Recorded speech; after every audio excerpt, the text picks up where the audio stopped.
This is some new science. Reality defined as that of which all is parts captures both distinction and anti-distinction. That of which all is parts. Distinction is found between thinker and thought.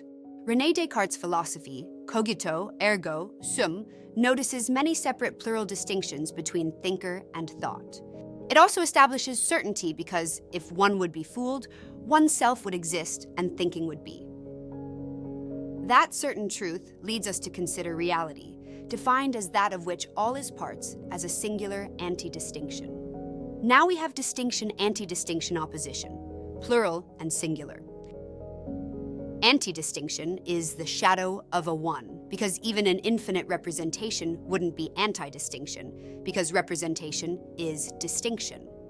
And also, anti-distinction is infinite, because distinct boundaries or borders, like minimum and maximum size, are not allowed in anti-distinction. Schools teach us to zoom in from cosmology and out from the quantum. Reality is a continuous spectrum or continuum of sizes, but more on that on the website sizerange.com or sizesscale.com. So far we've come from the certainty of cogito to the infinity of the size range, having passed through distinction, anti-distinction, opposition.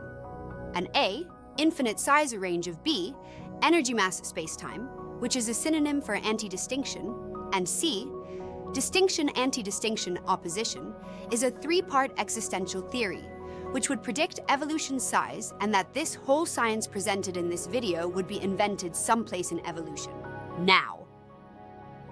So you can get from cogito to the science and that this science is in the current moment of scientific history.